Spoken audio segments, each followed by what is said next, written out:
ጤና ይስጥልን የአሻም ተከታታዮች እንደምን ቆያችሁ። ለዛሬ ዕለተ ሐሙስ መጋቢት 4 ቀን 2017 ዓ.ም የሚተላለፉ የአሻም 7 ዜናዎቻችን ተጀምረዋል። በቅድሚያ ዋና ዋና ዜናዎቹን እንጠቁማችሁ። የኤርትራን ጣልቃ ገብነት ለመግታት አፋጣኝ እርምጃ መውሰድ እንደሚያስፈልግ በትግራይ የሚንቀሳቀሱ ፓርቲዎች ባወጡት መግለጫ ጠየቁ። በኢትዮጵያ ከ3700 በላይ ለሚሆኑ መድኃኒቶች የገበያ ፍቃድ መሰጠቱ ተነገረ። ባለስልጣን መስሪያ ቤቱ ደንብ ተላልፈዋል ያላቸውን ድርጅቶችና ግለሰቦች 6 ሚሊዮን 700 ሺህ ብር መቅጣቱን አስታወቀ። የአርባ ምንጭ ከተማ አሽከርካሪዎች የነዳጅ አቅርቦት ህገወጥ ሲሉ በጠሯቸው ነጋዴዎች እጅ መግባቱ እንቅፋት እንደፈጠረባቸው ለአሻም ገለጹ። ከውጪ የተባበሩት መንግስታት ድርጅት የሰብአዊ እርዳታ ከቀነሰ በዓለም ዙሪያ ውድቀት ሊከሰት ይችላል ሲል አስጠነቀቀ። ተመልካቾቻችን እነዚህንና የስፖርት መረጃዎች ወደ እናንተ ይደርሳሉ። የዕለቱ ተረኛ አሳላፊ መስከረም አዲሱ አብሬያችሁ ቆይታ አደርጋለሁ። ወደ ቀዳሚው መረጃ ተሻገርኩኝ። የኤርትራን ጣልቃ ገብነት ለመግታት አፋጣኝ እርምጃ መውሰድ እንደሚያስፈልግ በትግራይ የሚንቀሳቀሱ ፓርቲዎች ባወጡት መግለጫ ጠየቁ። የትግራይ ነጻነት ፓርቲ ባይቶናና አረና ትግራይ በጋራ ባወጡት መግለጫ ህገወጥ የመፈንቅለ መንግስት ሙከራ በሚል የገለጹት ድርጊት የክልሉን መንግስታዊ መዋቅር ከታች እስከ ላይ በማፍረስ ክልሉን ወደ ከፍተኛ አለመረጋጋት አስገብቷል ብለዋል። ፓርቲዎቹ በመግለጫቸው ድርጊቱን በግዴለሽነት እየተፈጸመ ያለ የስልጣን ወረራ በሚል የገለጹት ሲሆን ሂደቱም የተናጠል ተግባር ሳይሆን ከኤርትራ መንግስት ጋር በመቀናጀት የተሰራ መሆኑን አብራርተዋል። ፓርቲዎቹ በጋራ ባወጡት መግለጫ እንዳሉት ከሆነ የህወሓት ጀነራሎችና አጋሮቻቸው በህገወጥ መንገድ ስልጣን ለመንጠቅ ያደረጉት ሙከራ አንጻራዊ ሰላምና መረጋጋት ይታይበት የነበረው ክልል ቀውስ ውስጥ እንዲገባ አድርጓል ባይ ናቸው። በመሆኑም ዓለም አቀፍ አካላትና ሁሉም የፕሪቶሪያ ስምምነት ተዋናዮች በአስቸኳይ ጣልቃ እንዲገቡ እንጠይቃለንም ብለዋል። ተጨማሪ ትርምስን ለመከላከልና አስከፊ ክልላዊ ቀውስን ለመከላከል ሲባል የህግ የበላይነት መከበር አለበት ብለዋል። በመግለጫቸው በተለይም የኤርትራን ጣልቃ ገብነት ለመግታት ብሎም የአካባቢን ሰላምና መረጋጋት ለማስቀጠል መሰራት እንደሚገባ ጠቁመው ምክረ ሀሳብ ያሉትንም አካፍለዋል። በኢትዮጵያ ከ3700 በላይ ለሚሆኑ መድኃኒቶች የገበያ ፍቃድ መሰጠቱ ተነገረ። የገበያ ፍቃድ የተሰጣቸው መድኃኒቶች ጥራታቸውንና ፈዋሽነታቸው የተረጋገጠ መሆኑን የኢፌዴሪ ጤና ሚኒስቴር ዶክተር መቅደስ ዳባ ተናግረዋል። መድኃኒቶቹ የገበያ ፍቃዱን ማግኘታቸው በኢትዮጵያ መድኃኒት አቅርቦትን ለማሻሻል ያግዛል ያሉት ሚኒስትሯ በኢትዮጵያ ምግብና መድኃኒት ባለስልጣን ጥራትና ፈዋሽነታቸው ተረጋግጠው በመገኘታቸው ፈቃዱን አግኝተዋል ብለዋል። በሀገሪቷ የመድኃኒት አቅርቦት ሰንሰለቶችን ለማጠናከርና ለማዘመን የወጡ አዳዲስ አሰራርና ደንቦች በሁሉም ባለድርሻ አካላት ዘንድ ሊተገበሩ ይገባል ያሉት ደግሞ የጤና ሚኒስቴር ዴኤታዋ ፍሬህይወት አበበ ናቸው። በተመሳሳይ መልኩ በመድኃኒት አቅርቦት ሰንሰለቱ ዙሪያ የተቀመጡ አዳዲስ አሰራሮች ምን እንደሆኑ የገለጹት የኢትዮጵያ መድኃኒት አቅርቦት አገልግሎት ዋና ዳይሬክተር የሆኑት ዶክተር አብዱል ቃድር ገልሎ ናቸው። ዳይሬክተሩ በአቅርቦት ዙሪያ ላይ የተጠኑ ጥናቶችን ዋቢ በማድረግ ያጋጠሙ እድሎችና ተግዳሮቶችን ዘርዝረው መናገራቸውን አሻም ከጤና ሚኒስቴር ያገኘችው መረጃ ይጠቁማል። ባለስልጣን መስሪያ ቤቱ ደንብ ተላልፈዋል ያላቸውን ድርጅቶችና ግለሰቦች 6 ሚሊዮን 700 ሺህ ብር መቅጣቱን አስታወቀ። የደንብ ማስከበር ባለስልጣን መስሪያ ቤት ከአካባቢ ጥበቃ ባለስልጣን ጋር በጋራ በመሆን ፍሳሽ ቆሻሻ ወደ ወንዝ የለቀቁ ድርጅቶችና ግለሰቦች ደንብ ቁጥርን 180/2017 መሰረት ያደረገ አስተዳደራዊ እርምጃ መውሰዱን እወቁልኝ ብሏል። በዚህም በአዲስ ከተማ ክፍለ ከተማ 1 ሚሊዮን 800 ሺህ ብር፣ በንፋስ ስልክ ላፍቶ ክፍለ ከተማ 1 ሚሊዮን 750 ሺህ ብር፣ በአራዳ ክፍለ ከተማ ደግሞ 1 ሚሊዮን 200 ሺህ ብር፣ በጉለሌ ክፍለ ከተማ 600 ሺህ ብር የቀጣ ሲሆን በቂርቆስ ክፍለ ከተማ ደግሞ 400 ሺህ ብር በመቅጣት አስተዳደራዊ እርምጃ መውሰዱን አስታውቋል።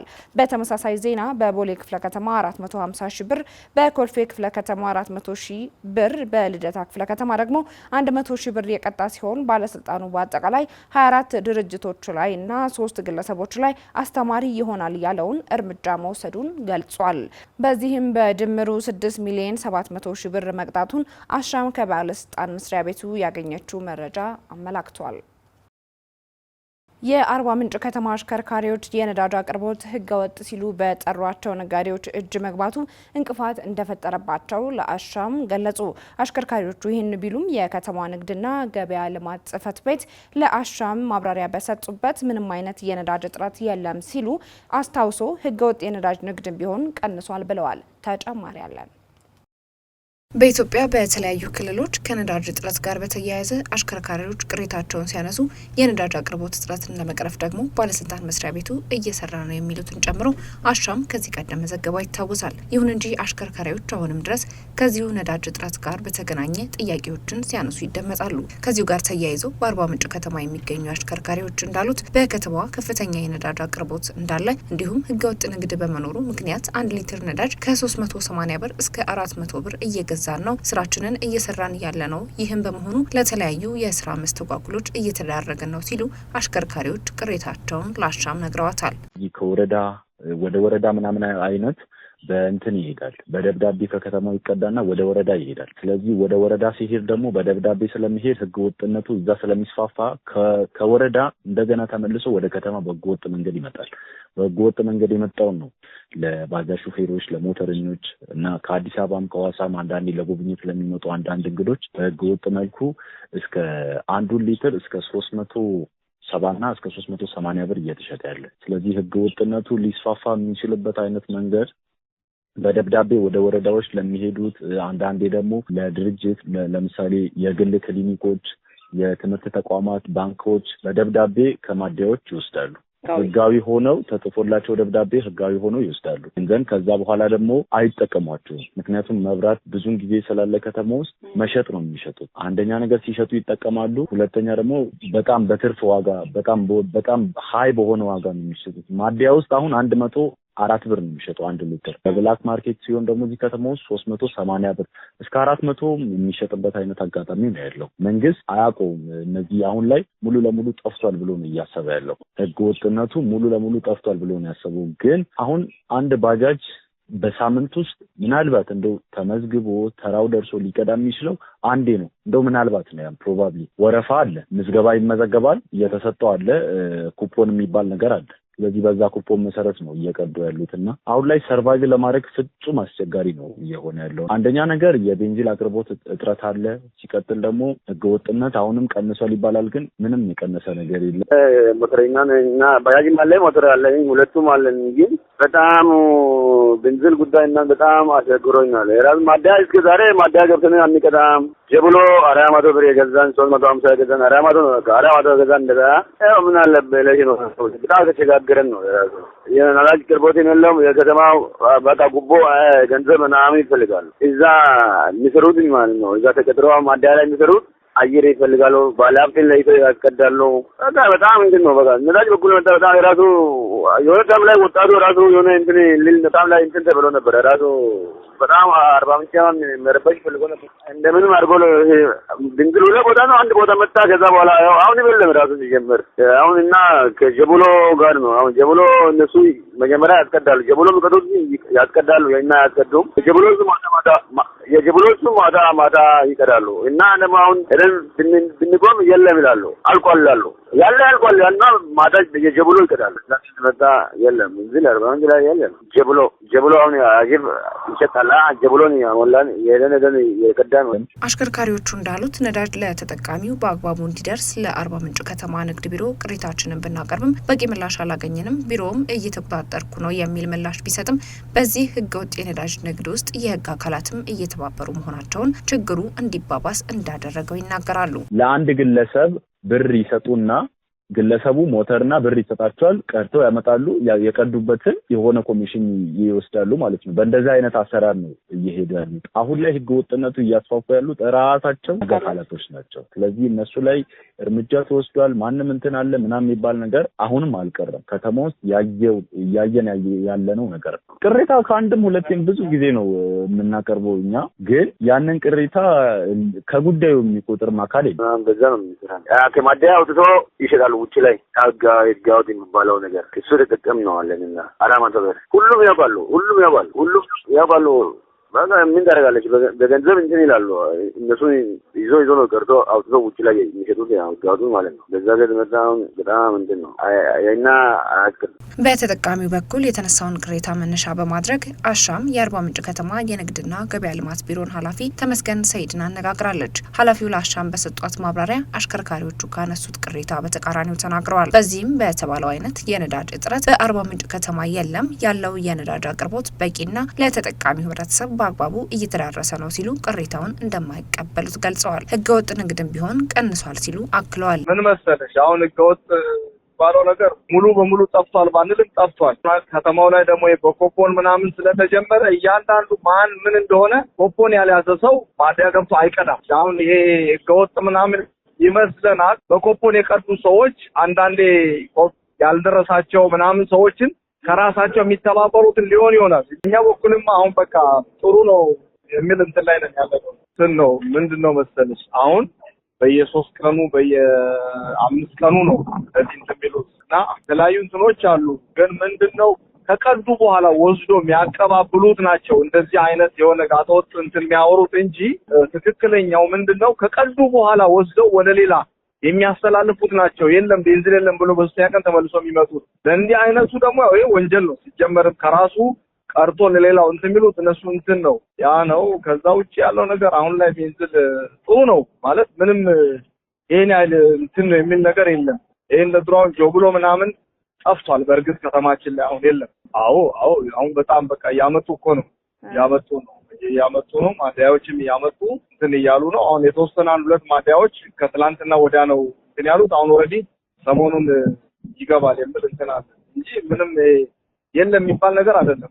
ህገወጥነቱ የለም በሚል ብንወስድ ደስ ይለኛል። አክለውም በቁጥጥር ወቅት በህግ አካላት ላይ የሚታይ ክፍተት መኖሩን አንስተው አሁን ላይ ግን የአቅርቦት እጥረት አለመኖሩን ለአሻም አስረድተዋል።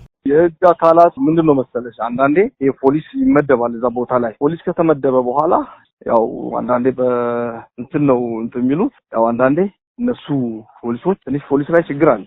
ፖሊስ ላይ ችግር አለ። ለምን ፖሊስ ያው ብዙ ጊዜ ያው ፖሊሶች የኢትዮጵያ ፖሊስ ያው እንደምታውቂ ነው። ስለዚህ አንዳንዴ ያው ፖሊሶች ምንድነው የራሳቸው ያራምዱት ነገር አለ። ሙሉ በሙሉ 100% ማመኑ ከባድ ነው። ያ ነው ሁሉም ሰው እንትን እያሉ ነው የቀዱ ነው። ምንም ብዙ ይሄን ያህል ከአዲስ አበባ ከእናንተ ጋር ነው የሚላከው። እሱ ከዛው ከአዲስ አበባ ነው ኮንትሮባንድ ነው የሚገባው። በኮንትሮባንድ ከአዲስ አበባ ነው የሚገባው። እሱን ያው የዚህ ስራ ደግሞ የፖሊስ ስራ ነው።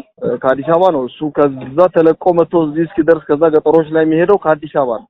እነዛ ነገሮች አሉ። ያው ቁጥጥር እዛ አዲስ አበባ ሲለቁ ነው ቁጥጥሩ እንትን ያለው እንጂ እዛ ነው ከዛ ነው የሚመጣው በብዛት። ተጠቃሚው ማህበረሰብ እየተስተጓጎለ መሆኑን አሽከርካሪዎች ለአሻም ቅሬታቸውን ቢያቀርቡም የአርባ ምንጭ ከተማ የንግድና ገበያ ልማት ቢሮ ግን ምንም አይነት የነዳጅ እጥረት በከተማዋ የለም፣ እንዲሁም ህገወጥ የነዳጅ ንግድ መቀነሱን ኃላፊው ደጋግመው የገለጹት ጉዳይ ነው። ተመልካቾቻችን ዜናዎቻችን ወደ እናንተ መድረሳቸውን ቀጥለዋል። አሁን ደግሞ ከዓለም አቀፍ የዜና አውታሮች ወዳገኘናቸው መረጃዎች እንውሰዳችሁ። የተባበሩት መንግስታት ድርጅት የሰብአዊ እርዳታ ከቀነሰ በዓለም ዙሪያ ውድቀት ሊከሰት ይችላል ሲል አስጠነቀቀ። የመንግስታቱ ድርጅት የሰብአዊ ጉዳዮች ቢሮ ኃላፊ የሰብአዊ እርዳታው መቋረጥ በጋዛ፣ ሱዳን፣ ሶሪያ፣ ዩክሬንና ሌሎች አገሮች ተደራሽ የሚሆነውን እርዳታ አነስተኛ ያደርገዋል ብለዋል። ናትናኤል በላይነህ ተጨማሪ አለው።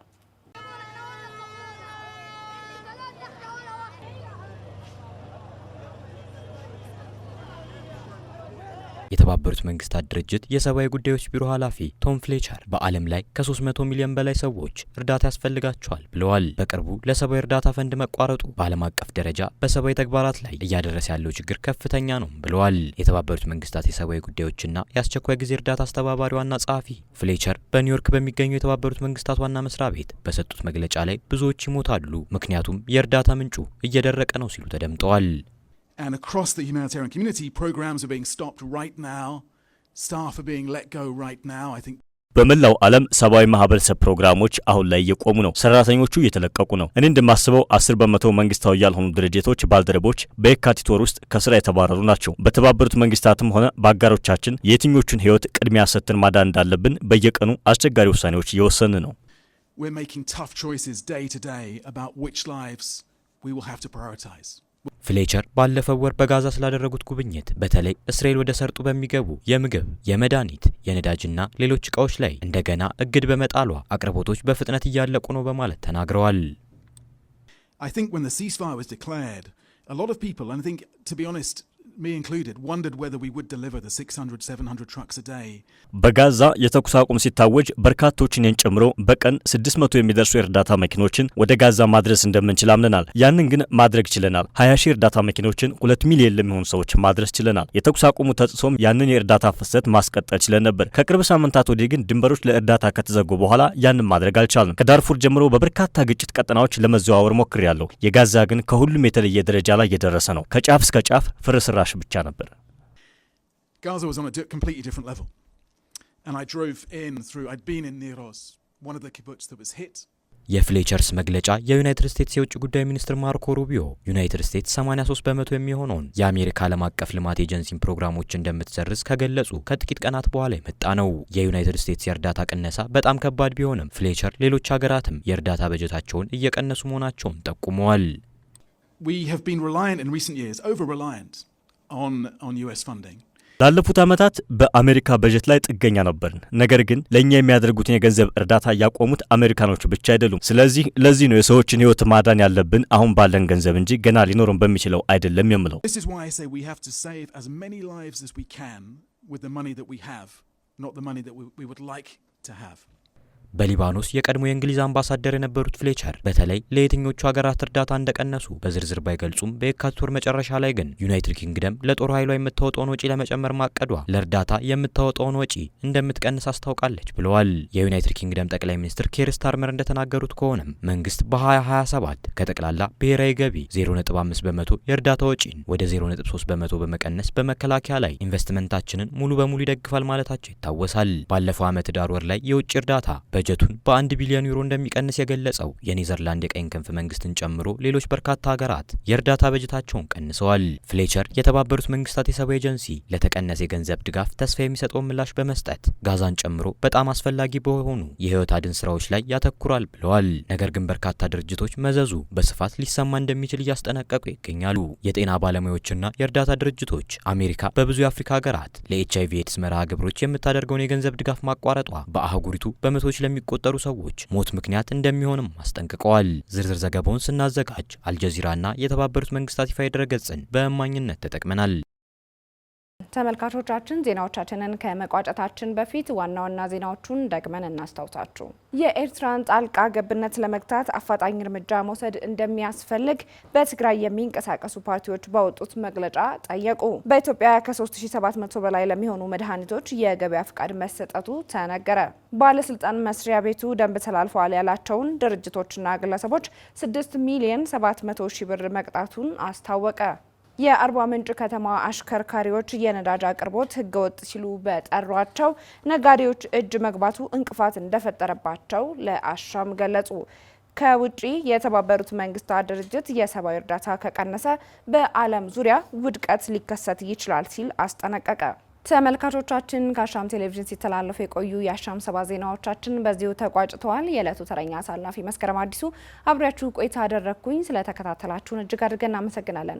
ክቡራን ተመልካቾቻችን ከአሻም ቴሌቪዥን የሚተላለፉ አዳዲስና ወቅታዊ መረጃዎችን በሰዓቱ ለማግኘት የተለያዩ ማህበራዊ ድረገጾቻችንን ማለትም ዩቲዩብ፣ ፌስቡክ እና ቴሌግራም ገጾቻችንን ሰብስክራይብ፣ ፎሎ እና ላይክ በማድረግ ማግኘት እንደምትችሉ እየገለጽን ለሰዓቱ ያዘጋጀናቸውን ዜናዎች በዚሁ ቋጨን። አሻም ለሁላችን!